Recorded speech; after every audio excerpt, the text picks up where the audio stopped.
विराट कोहली और रविंद्र जडेजा के तूफान में उड़ी न्यूजीलैंड की टीम इंडिया को दिलाई किंग कोहली ने एक बार फिर शानदार जीत। नमस्कार दोस्तों, स्वागत है आपका एक बार फिर हमारे चैनल में।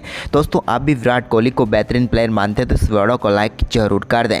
तो दोस्तों, भारत और न्यूजीलैंड के बीच खेले गए बेहद ही शानदार मुकाबले में रविंद्र जडेजा और विराट कोहली की शानदार बल्लेबाजी ने टीम इंडिया को इस मुकाबले में बेहद ही शानदार जीत दिला दी। तो दोस्तों, हम आपको इस मुकाबले का पूरा हाईलाइट इस वीडियो में बताएंगे, लेकिन दोस्तों उससे पहले आप भी विराट कोहली और रविंद्र जडेजा की शानदार बल्लेबाजी को देखकर खुश है तो इस वीडियो को लाइक जरूर कर दें। और साथ ही साथ दोस्तों, आप विराट कोहली और रोहित शर्मा में से किस प्लेयर को बेहतरीन प्लेयर मानते हैं, आप हमें अपनी राय कमेंट बॉक्स में जरूर दें। तो चलिए दोस्तों, जानते हैं इस बेहद ही शानदार मुकाबले का पूरा हाईलाइट शुरुआत से ही। तो सबसे पहले बात करते हैं टॉस की। तो दोस्तों, आज के इस मुकाबले में सिक्का उछाला रोहित शर्मा ने और गिरा भी उन्हीं के पक्ष में। रोहित ने आज टॉस जीतकर पहले गेंदबाजी का फैसला किया। भारतीय टीम में आज दो बदलाव थे, जहां सूर्य कुमार यादव और मोहम्मद शमी की वापसी हुई थी, तो वहीं पर शानदार प्लेइंग 11 के साथ उतरी मैदान पर न्यूजीलैंड की टीम। लेकिन दोस्तों, टीम इंडिया शुरुआत से ही इस मुकाबले में कसी हुई गेंदबाजी करती हुई नजर आई, लेकिन टीम इंडिया को पहली सफलता के लिए ज़्यादा इंतजार नहीं करना पड़ा और चौथे ओवर की तीसरी गेंद पर डेविन कॉनवे का एक बेहतरीन कैच श्रेयस अय्यर ने पकड़ा और टीम इंडिया को पहली सफलता दिला दी। यहां पर मोहम्मद सिराज ने उन्हें पेविलियन भेजा और भारतीय टीम पहली सफलता के बाद ही इस मुकाबले में पकड़ बनाती हुई नजर आई। डेविन कॉनवे, जो कि इस टीम के सबसे बेहतरीन बल्लेबाज हैं, वो 9 गेंदों पर अपना खाता भी नहीं खोल पाए और पेविलियन लौट गए। इसके बाद दोस्तों हम बात करें, यहाँ पर एक और बेहतरीन चौका देखने को मिला विल यंग के बल्ले से जसप्रीत बुमराह की गेंद पर स्लिप के ऊपर से। लेकिन इसके बाद वापसी इस मुकाबले में शानदार तरीके से मोहम्मद शमी ने की, जहाँ पर उन्होंने इस वर्ल्ड कप में अपनी पहली ही गेंद डाली और यहाँ पर बोल्ड करके पेविलियन भेजा विल यंग को। विल यंग के बल्ले का अंदरूनी किनारा लेकर गेंद स्टंप पर जा लगी और मोहम्मद शमी ने टीम इंडिया को दूसरी सफलता दिला दी। मोहम्मद शमी की कमाल की गेंदबाजी के सामने 27 गेंदों पर 17 रन बनाकर विल यंग पेविलियन लौटे। इसके बाद दोस्तों, टीम इंडिया के लिए रविंद्र जडेजा ने एक कैच जरूर ड्रॉप किया मोहम्मद शमी की गेंद पर, लेकिन इसके बाद सचिन रविंद्र और उनके साथ मिलकर कमाल की बल्लेबाजी करनी शुरू कर दी यहां पर डेरियल मिचेल ने, और दोनों बल्लेबाजों ने कमाल तरीके से टीम के स्कोर को आगे बढ़ाया। लेकिन उन्होंने 19वें ओवर में कमाल की बल्लेबाजी करते हुए कुलदीप की पहली गेंद पर कमाल का छक्का देखने को मिला सचिन रविंद्र के बल्ले से, तो वहीं पर इसके बाद 19वें ओवर की चौथी गेंद पर डेरियल मिचेल के बल्ले से भी एक कमाल का छक्का देखने को मिला। यानी कि एक ही ओवर में 2 छक्के लगाकर दोनों बल्लेबाज अब तेजी से रन बना रहे थे। इसी भी दोस्तों, शानदार बल्लेबाजी करते हुए अपना पहले अर्धशतक पूरा किया सचिन रविंद्र ने, जहां पर 56 गेंदों पर उन्होंने अर्धशतक पूरा कर लिया। तो साथ ही दोनों बल्लेबाजों के बीच 102 गेंदों पर 100 रनों की पार्टनरशिप भी पूरी हो गई। इसके बाद दोस्तों, डेरियल मिचेल ने भी शानदार बल्लेबाजी करते हुए अपना अर्धशतक पूरा कर लिया। उनकी भी कमाल की बल्लेबाजी रही, लेकिन अर्धशतक के बाद तो दोनों बल्लेबाज और भी आक्रामक बल्लेबाजी करने लगे, जब 28वें ओवर की पहली गेंद पर रविंद्र जडेजा के डेरियल मिचेल के बल्ले से एक और कमाल का छक्का देखने को मिला।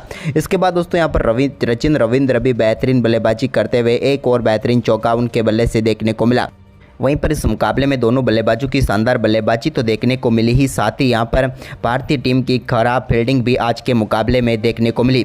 लेकिन दोस्तों, इसके बाद यहाँ पर शानदार गेंदबाजी करते हुए 34वें ओवर की तीसरी गेंद पर मोहम्मद शमी ने टीम इंडिया को तीसरी सफलता दिला दी और एक शतकीय साझेदारी को तोड़ने में वो कामयाब हुए। यहाँ पर सचिन रविंद्र को शुभमन गिल के हाथों कैच कराकर पेविलियन भेजा। सचिन रविंद्र काफ़ी शानदार बल्लेबाजी कर रहे थे, लेकिन 87 गेंदों पर 75 रन बनाकर वो बीच चलते बने। इसके बाद दोस्तों, कुलदीप यादव की घातक गेंदबाजी भी देखने को मिली, जब 37वें ओवर की 5वीं गेंद पर उन्होंने टॉम लेथम को LBW आउट करके पेविलियन भेज दिया। टॉम लेथम इस मुकाबले में 7 गेंदों पर सिर्फ 5 ही रन बना पाए और कुलदीप यादव का शिकार बने। कुलदीप की एक शानदार गेंद के सामने वो पूरी तरह से नतमस्तक हो गए। इसके बाद दोस्तों, यहाँ पर शानदार बल्लेबाजी करते हुए डेरियल मिचेल ने अपना बेहतरीन शतक पूरा कर लिया। कमाल की बल्लेबाजी रही उनकी और उन्होंने कमाल का ही शतक जड़ा। इस शतक में उनके बल्ले से 4 बेहतरीन छक्के देखने को मिले।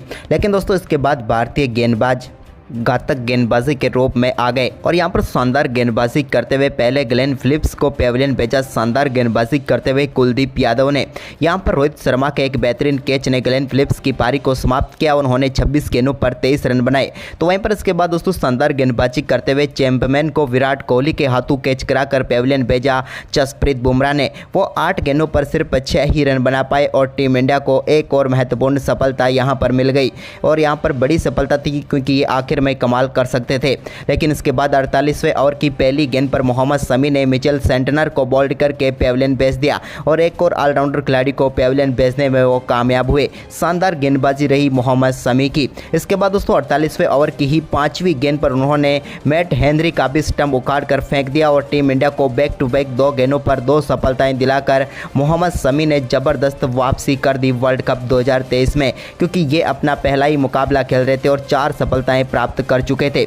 वहीं पर इसके बाद दोस्तों एक तरफ से मिचेल काफ़ी शानदार बल्लेबाजी करते हुए नजर आ रहे थे। उनका शानदार परफॉर्मेंस जारी था और ये 50वें ओवर में भी जारी रहा, लेकिन इसके बाद दोस्तों शानदार गेंदबाजी करते हुए मोहम्मद शमी ने 50वें ओवर की चौथी गेंद पर मिचेल को यहां पर कैच करवा दिया विराट कोहली के हाथों। विराट कोहली ने बेहतरीन कैच पकड़ा और यहां पर पेविलियन भेज दिया उनको। उन्होंने अच्छी बल्लेबाजी जरूर की, 127 गेंदों पर 130 रनों की शानदार पारी खेलकर वो पेविलियन लौटे, लेकिन इसके बाद दोस्तों इसी विकेट के साथ मोहम्मद शमी ने घातक गेंदबाजी करते हुए अपने 5 विकेट पूरे कर लिए। लेकिन वहीं पर न्यूजीलैंड आखिरी गेंद पर भी अपना विकेट गंवा बैठी। यहाँ पर लकी फर्गुसन रन आउट होकर पेविलियन लौटे। केएल राहुल ने उन्हें रन आउट कर दिया। मोहम्मद शमी ने शानदार गेंदबाजी करते हुए 54 रन देकर 5 सफलताएं प्राप्त की और साथ ही उन्होंने मुकाबले में जबरदस्त वापसी करते हुए सारे वर्ल्ड रिकॉर्ड तोड़ दिए। वहीं पर न्यूजीलैंड की टीम को 273 रनों पर ऑल आउट कर दिया। अब भारतीय टीम के सामने 274 रनों का लक्ष्य था। भारतीय टीम की तरफ से शुभमन गिल और रोहित शर्मा पारी की शुरुआत करने उतरे तो दोस्तों टीम इंडिया की शुरुआत भी कमाल की रही, जब पहले ओवर की दूसरी ही गेंद पर रोहित शर्मा के बल्ले से कमाल का चौका देखने को मिला डीप स्क्वायर की तरफ। तो वहीं पर इसके बाद दूसरे ओवर की 5वीं गेंद पर उनके बल्ले से कमाल का छक्का देखने को मिला मैट हेनरी की गेंद पर। तो वहीं पर इसी ओवर की आखिरी गेंद पर उन्होंने एक शानदार चौका लगा कर इस ओवर में भी शानदार शुरुआत कर दी। वहीं पर इसके बाद दोस्तों रोहित शर्मा ने 5वें ओवर की चौथी गेंद पर एक कमाल का छक्का ट्रेंट बोल्ट की गेंद पर लगाया। सामने की तरफ खेला हुआ ये कमाल का छक्का था जो सीधे साइड स्क्रीन पर जाकर लगा और यहां पर ट्रेंट बोल्ट भी इस छक्के को देखकर हक्का बक्का रह गए। इसके बाद दोस्तों यहां पर शुभमन गिल ने 6ठे ओवर की 5वीं गेंद पर एक कमाल का चौका जड़ दिया। यह भी शानदार तरीके से उन्होंने गेंद को स्क्वायर लेग की तरफ खेल दिया। इसके बाद दोस्तों 7वें ओवर की तीसरी गेंद पर एक बार फिर शुभमन गिल के बल्ले से बेहतरीन कवर ड्राइव देखने को मिली और गेंद को फिर से 4 रनों के लिए बाउंड्री लाइन के पार भेज दिया। इसके बाद 7वें ओवर की चौथी गेंद पर भी उनके बल्ले से एक और शानदार चौका देखने को मिला, यानी कि बैक टू बैक चौका उनके बल्ले से देखने को मिला। इसके बाद दोस्तों शानदार बल्लेबाजी दोनों बल्लेबाजों की जारी थी। इसी बीच रोहित शर्मा ने 10वें ओवर की दूसरी गेंद पर एक कमाल का शॉट खेलते हुए गेंद को एक बार फिर से बाउंड्री लाइन के पार भेजने में वो कामयाब हुए। अब रोहित शर्मा 300 रनों के करीब पहुंच चुके थे इस साल के वर्ल्ड कप में। तो वहीं पर उन्होंने कमाल की बल्लेबाजी करते हुए 10वें ओवर की 5वीं गेंद पर शानदार छक्के के साथ 300 का आंकड़ा छुआ। कमाल की बल्लेबाजी करते हुए लॉन्ग ऑफ के ऊपर से उन्होंने गेंद को 6 रनों के लिए भेज दिया। तो वहीं पर इसके बाद दोस्तों 11वें ओवर की 5वीं गेंद पर भी मिचेल सेंटनर की गेंद को उन्होंने कमाल का शॉट खेलते हुए 6 रनों के लिए बाउंड्री लाइन के पार भेज दिया। लेकिन इसके बाद दोस्तों 12वां ओवर डालने आए लॉकी फर्ग्यूसन ने पहली गेंद पर रोहित शर्मा को बोल्ड करके टीम इंडिया को पहला झटका दे दिया।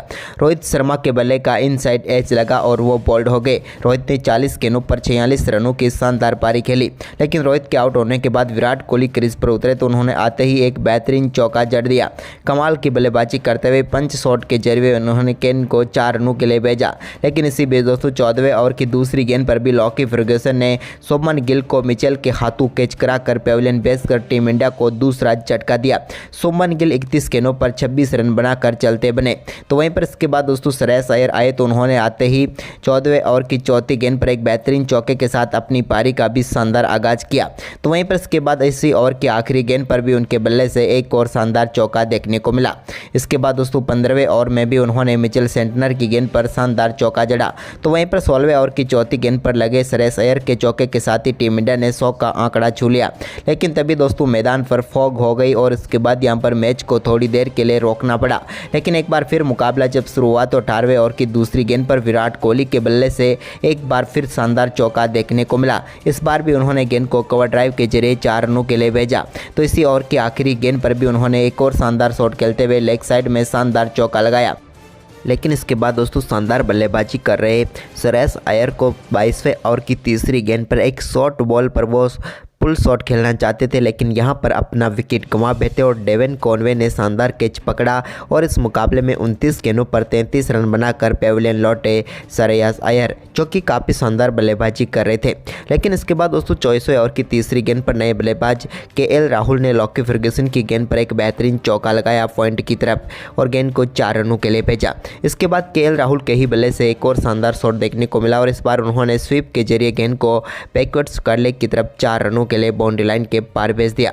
तो वहीं पर 29वें ओवर की पहली गेंद पर विराट कोहली के बल्ले से कमाल का छक्का सचिन रविंद्र की गेंद पर देखने को मिला, जहां पर उन्होंने गेंद को सीधे 6 रनों के लिए स्टैंड में डिपॉजिट कर दिया।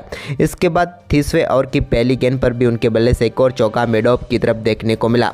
अब दोनों बल्लेबाजों ने यहां पर एक बार फिर टीम के लिए शानदार बल्लेबाजी करनी शुरू कर दी। इसी बीच 31वें ओवर की आखिरी गेंद पर बैकवर्ड स्क्वायर लेग की तरफ एक और शानदार चौका केएल राहुल के बल्ले से देखने को मिला और इसके बाद दोनों बल्लेबाजों के बीच शानदार 50 रनों की पार्टनरशिप भी पूरी हो गई। लेकिन दोस्तों शानदार बल्लेबाजी चल रही थी, तभी 33वें ओवर की पहली गेंद पर केएल राहुल को एलबीडब्ल्यू आउट कर दिया मिचेल सेंटनर ने और टीम इंडिया को एक और बड़ा झटका दिया। केएल राहुल भी अच्छी बल्लेबाजी कर रहे थे, लेकिन 35 गेंदों पर 27 रनों की पारी खेलकर वो भी चलते बने। इसके बाद दोस्तों नए बल्लेबाज सूर्य कुमार क्रीज पर उतरे, लेकिन इसी बीच 33वें ओवर की आखिरी गेंद पर विराट कोहली ने सिंगल के साथ ही एक और शानदार अर्धशतक पूरा कर लिया। कमाल की बल्लेबाजी रही विराट कोहली की। वहीं पर इसके बाद 34वें ओवर की 5वीं गेंद पर ट्रेंट बोल्ट की गेंद पर सूर्य कुमार यादव सिंगल लेना चाहते थे, लेकिन यहां पर मिसअंडरस्टैंडिंग हुई और यहां पर सूर्य कुमार यादव और विराट कोहली एक ही छोर पर नजर आए। लेकिन इसके बाद दोस्तों यहां पर सूर्य कुमार यादव वापस जरूर लौटना चाहते थे, लेकिन काफ़ी देर हो गई और सूर्य रनआउट होकर पेविलियन लौटे। वो 4 गेंदों पर सिर्फ और सिर्फ 2 रन बनाकर पेविलियन लौटे। वहीं पर इसके बाद रविंद्र जडेजा क्रीज पर उतरे तो उन्होंने 36वें ओवर की तीसरी गेंद पर एक बेहतरीन चौका लॉकी फर्ग्यूसन की गेंद पर लगाया। तो वहीं पर इसी ओवर में शानदार परफॉर्मेंस करते हुए चौथी गेंद पर भी उनके बल्ले से एक और शानदार चौका देखने को मिला और फाइनल लेग की तरफ उन्होंने चौका लगाकर 2 गेंदों पर 2 बैक टू बैक चौके जड़ दिए। इसके बाद दोस्तों विराट कोहली ने भी 37वें ओवर की पहली गेंद पर ग्लेन फिलिप्स के एक और शानदार चौका मिड विकेट बाउंड्री लाइन की तरफ रख दिया। इसके बाद उन्हीं के बल्ले से 38वें ओवर की आखिरी गेंद पर भी एक और शानदार चौका यहाँ पर देखने को मिला लॉकी फर्ग्यूसन की गेंद पर और कमाल का चौका विराट ने जड़ा। लेकिन इसके बाद रविंद्र जडेजा ने 42वें ओवर की दूसरी गेंद पर कमाल का शॉट खेलते हुए गेंद को सीधे 6 रनों के लिए बाउंड्री लाइन के पार भेज कर एक और शानदार छक्का जड़ दिया। अब दोनों बल्लेबाजों के बीच कमाल की बल्लेबाजी हो रही थी और दोनों के बीच 50 रनों की बेहतरीन पार्टनरशिप भी पूरी हो चुकी थी और भारतीय टीम अब जीत से ज़्यादा दूर नहीं थी। टीम इंडिया को मुकाबला जीतने के लिए भी 19 रन चाहिए थे और विराट कोहली को भी यहां पर शतक के लिए 19 ही रन चाहिए थे। तभी यहां पर शानदार बल्लेबाजी करते हुए विराट ने एक कमाल का छक्का ट्रेंट बोल्ट की गेंद पर जड़ा। तो वहीं पर इसकी अगली ही गेंद पर उनके बल्ले से एक और शानदार चौका देखने को मिला और इस ओवर में विराट कोहली की शानदार बल्लेबाजी रही। लेकिन दोस्तों 47 ओवर की समाप्ति के बाद अब भारतीय टीम को जीत के लिए 7 रन और विराट कोहली को शतक के लिए भी 7 ही रनों की जरूरत थी। वहीं पर दोस्तों इसके बाद विराट कोहली एक बड़ा शॉट खेलना चाहते थे, लेकिन वो अपना कैच थमा बैठे और भारतीय टीम को विराट कोहली के रूप में एक और झटका लगा। विराट कोहली शानदार बल्लेबाजी कर रहे थे, लेकिन यहां पर 104 गेंदों पर 95 रनों की शानदार पारी खेलकर वो पेविलियन लौटे। तो वहीं पर दोस्तों उनके आउट होने के बाद मोहम्मद शमी क्रीज पर उतरे, लेकिन इसी बीच रविंद्र जडेजा की एक शानदार शॉट ने एक बेहतरीन चौके ने इस मुकाबले में टीम इंडिया को शानदार जीत दिला दी और 12 गेंदें शेष रहते हुए भारतीय टीम ने 4 विकेट से इस मुकाबले को जीत लिया। तो दोस्तों टीम इंडिया का यह परफॉर्मेंस आपको कैसा लगा आप हमें कमेंट में जरूर बताएं और इस वीडियो को ज़्यादा से ज़्यादा शेयर करें। धन्यवाद।